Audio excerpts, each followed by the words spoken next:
तुम्ही पाहुणे आल्यावरती करा किंवा मुलांसाठी करा. ही रेसिपी अतिशय पौष्टिक आहे आणि झटपट होणारी सुद्धा आहे.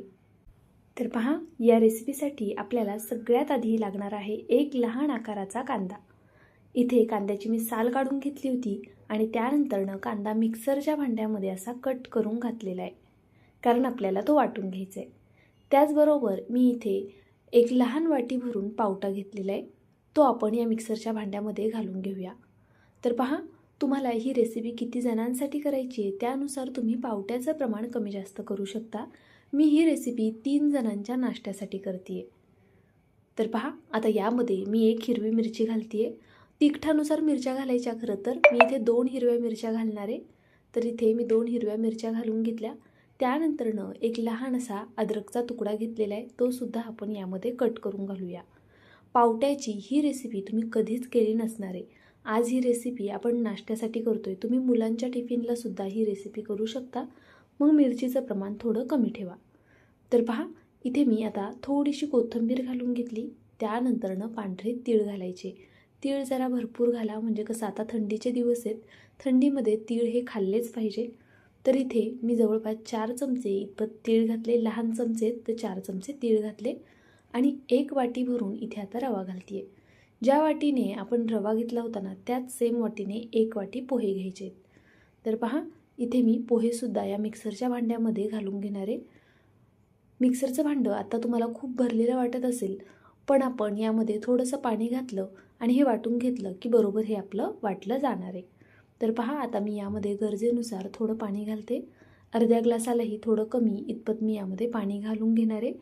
तुम्हाला पाणी किती प्रमाणात लागते हे तुम्ही पोहे आणि रवा किती घेतला आहे यावरती ठरू शकतं. तर पहा, अशा पद्धतीने मी हे वाटून घेतलं. त्यानंतरनं पुन्हा मी यामध्ये थोडंसं पाणी घालते आणि परत एकदा वाटून घेते. तर इथे आपलं हे बॅटर वाटून तयार झालेलं आहे. लक्षात घ्या, आपल्याला हे छान असं बारीकच वाटून घ्यायचं आहे. आता हे बॅटर मी एका बाउलमध्ये काढून घेणार आहे. तर पहा, हे बॅटर आपल्याला खूप जास्त घट्ट ठेवायचं नाही आहे, त्याचबरोबर अगदीच पातळही करायचं नाही आहे. मी तुम्हाला पुढे दाखवणार आहे हे बॅटर कशा पद्धतीने आपल्याला हवं आहे. आता यामध्ये ना मी परत थोडंसं पाणी घालते आणि एकदा मिक्सरला फिरवून घेते, म्हणजे हे जे सगळं बॅटर आहे हे निघून येईल. तर पहा, इथे मी आता मिक्सरच्या भांड्यात पाणी घालून हे एकदा फिरवून घेतलेलं आहे. तर आता पुन्हा मिक्सरचं भांडं धुवून मी यामध्ये थोडंसं पाणी अजून ॲड करणार आहे.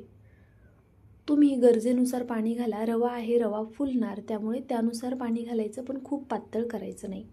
आता इथे मी 1 चमचा भरून तेल घेतलेलं आहे. आपलं खायचं नॉर्मल तेल आहे, रूम टेम्परेचरवरचंच आहे, अजिबात गरम वगैरे करून घ्यायची गरज नाही आहे. आता इथे मी 1 चमचा भरून तेल घातलं. त्यानंतरनं चवीनुसार मीठ घालूया. तर पहा, जसं बॅटर आहे ना त्यानुसारच इथे तुम्हाला मीठ घालून घ्यायचं आहे. त्याचबरोबर आपल्याला इथे थोडंसं जिरं घालायचं आहे.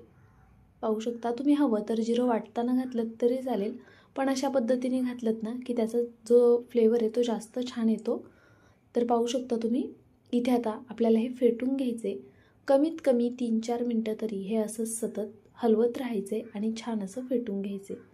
आपण यामध्ये तेल घातलेलं आहे, त्यामुळे याला छान असे बबल्स येतील आणि आपला जो होणारा पदार्थ आहे तो छान जाळीदार होईल. तर पहा, यामध्ये तुम्हाला इनो किंवा सोडा घालण्याची अजिबात गरज नाही आहे, फक्त 1 चमचा तेल मात्र आवर्जून घाला.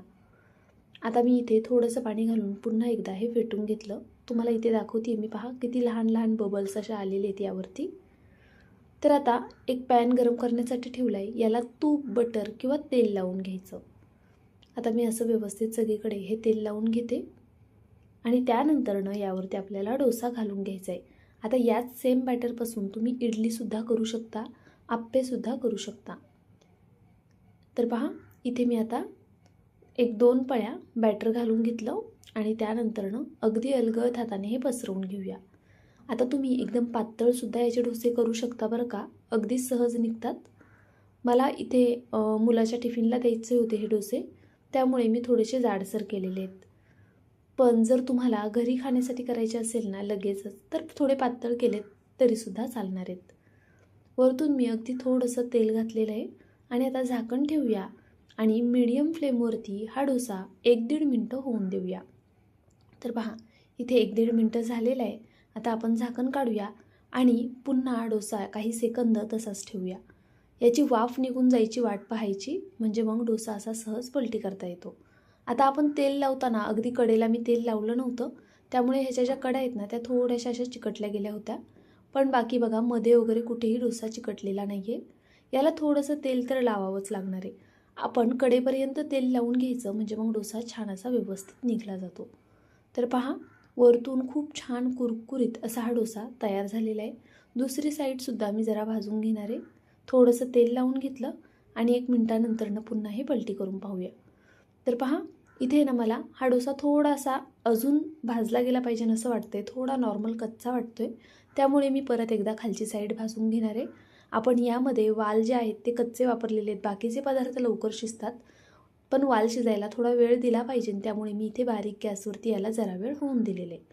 तर पाहू शकता तुम्ही, मस्त असा जाळीदार आपला डोसा बनवून तयार झाला आहे. अशाच पद्धतीने आपल्याला सगळे डोसे करून घ्यायचे.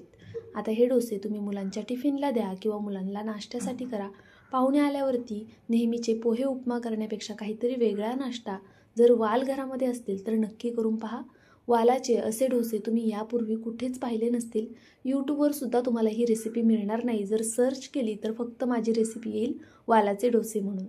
तर पहा, त्यामुळे एकदम नवीन रेसिपी आहे, तुम्ही नक्की ट्राय करा. केल्यानंतर मात्र मला कमेंट करून नक्कीच कळवा की तुम्हाला ही रेसिपी कशी वाटली आणि तुम्ही करून पाहणार की नाही.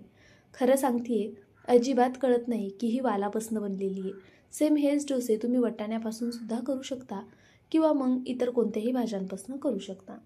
पहा, एक साईड मस्त कुरकुरीत आणि थोडा जाडसर केल्यामुळे वरची साईड थोडीशी मऊ असा हा डोसा आपला तयार झाला आहे. नाश्त्याला करा, मुलांच्या टिफिनला करा किंवा पाहुणे आल्यावरती करा, उत्तम आहे. व्हिडिओ आवडला असेल तर प्लीज व्हिडिओला एक लाईक नक्कीच करून घ्या. नवीन असाल तर सबस्क्राईब करून घ्या आणि सोबतचं बेलायकन प्रेस करा, म्हणजे मग माझे असे नवनवीन व्हिडिओ तुमच्यापर्यंत पोहोचत राहतील. त्याचबरोबर तुम्हाला माझा हा व्हिडिओ कसा वाटला आहे ते प्लीज कमेंट करून नक्की कळवत जा. तुमच्या प्रतिक्रिया वाचायला मला सुद्धा खूप आवडतात, त्यामुळे नक्कीच कळवत जा. बरं चला, माझा व्हिडिओ पुन्हा एकदा तुम्ही संपूर्ण पाहिलात त्याबद्दल तुमचे परत मनापासून धन्यवाद. उद्या पुन्हा भेटूया अशाच एका छानशा रेसिपीसोबत. तोपर्यंत bye. Thank you so much for watching.